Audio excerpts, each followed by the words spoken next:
How to think in English. Stop translating.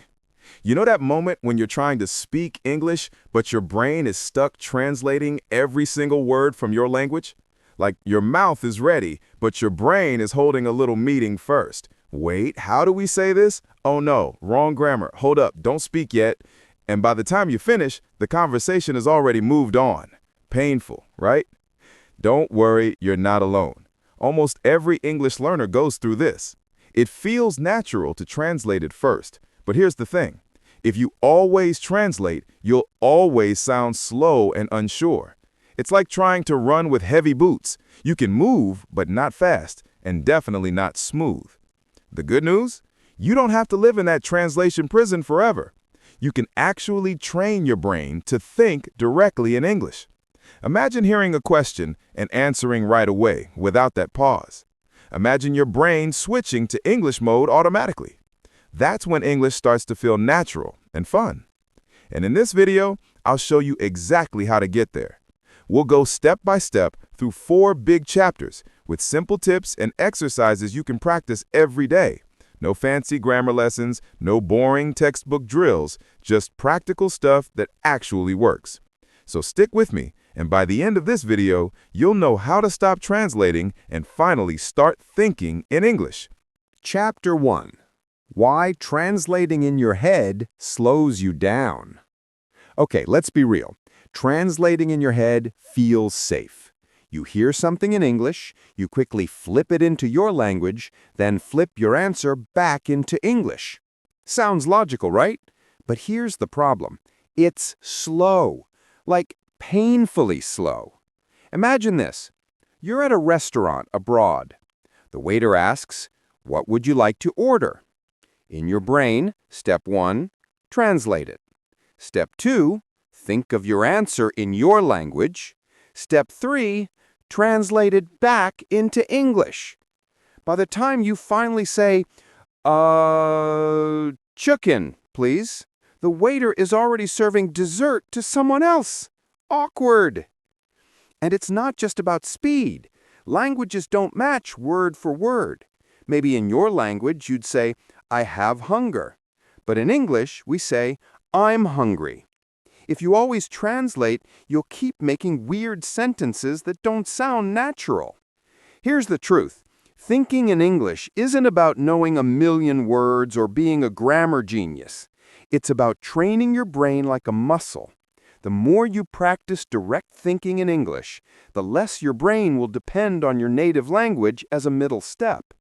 So remember, translation is like training wheels on a bike. Helpful at first, but if you never let go, you'll never ride freely. And trust me, speaking freely feels way better. Chapter 2. Build an English-only zone in your brain. So, how do you actually stop depending on translation? You need to create what I like to call an English-only zone in your brain. Think of it like building a mini world where English is the default setting. Now, don't panic. You don't need to move to London or New York for this. You can do it right where you are. Start with small daily habits.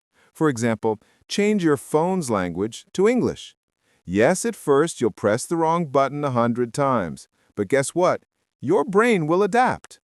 Another trick, label things around your house. Write mirror on your mirror, door on your door. Sounds silly, but every time you see those words, your brain makes faster connections. English word to object. No translation needed. And let's talk about your input diet. If you're watching movies, YouTube, or listening to podcasts, do it in English. But here's the catch. Don't just sit there like a zombie. Be active. Pause and repeat phrases. Shadow the speakers. Copy their tone. Pretend you're an actor playing their role.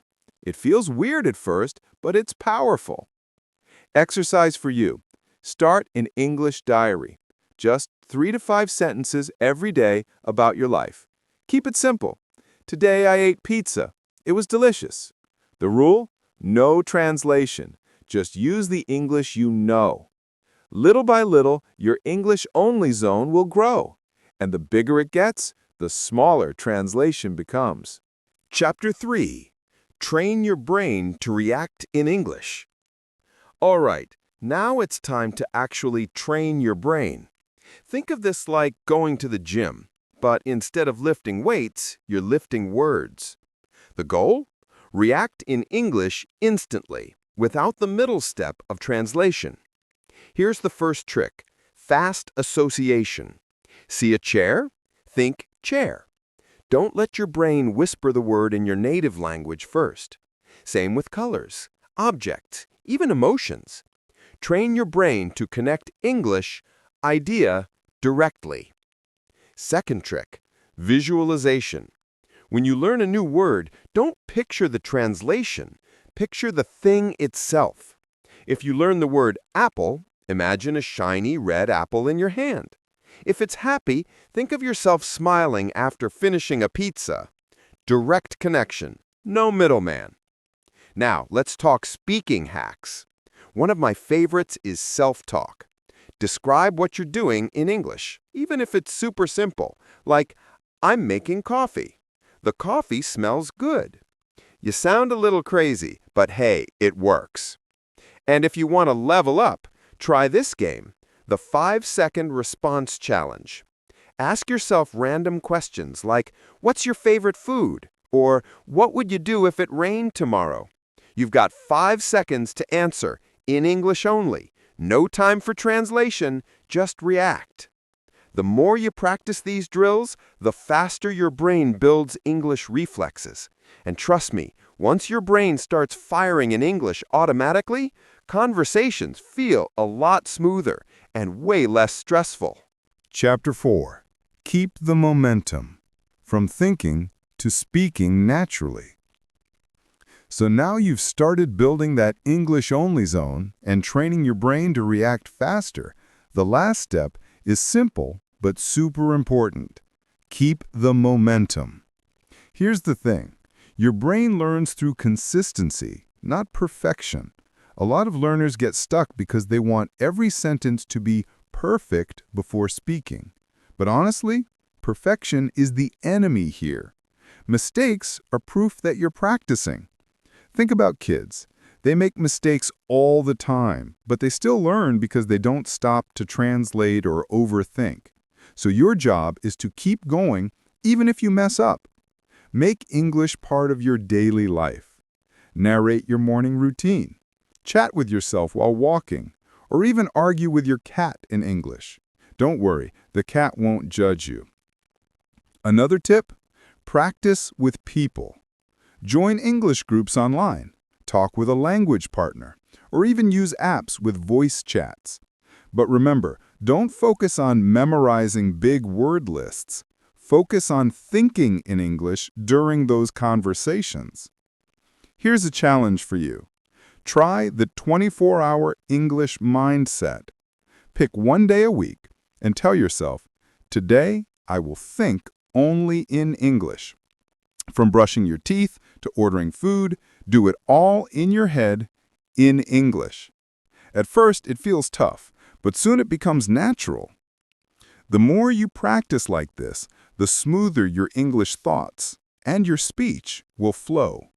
It's not about speed reading grammar books. It's about making English part of who you are. All right, let's do a quick recap. First, we talked about why translating in your head slows you down. Then we built your English-only zone, those little habits that keep English alive in your daily life. Next, we trained your brain to react in English with fast drills and fun exercises. And finally, we talked about keeping the momentum so you can go from thinking in English to speaking it naturally. Now here's the real deal. Thinking in English isn't magic. It won't happen overnight, but the more you practice, the more your brain rewires itself. One day, you'll suddenly notice you're not translating anymore. You're just speaking. And that's the moment you'll realize, wow, I actually think in English now. So, my advice? Start small. Pick one exercise from this video, maybe the English diary, maybe the 5-second challenge, maybe the 24-hour English mindset, and try it today. Not tomorrow, not next week, today, because every tiny step adds up.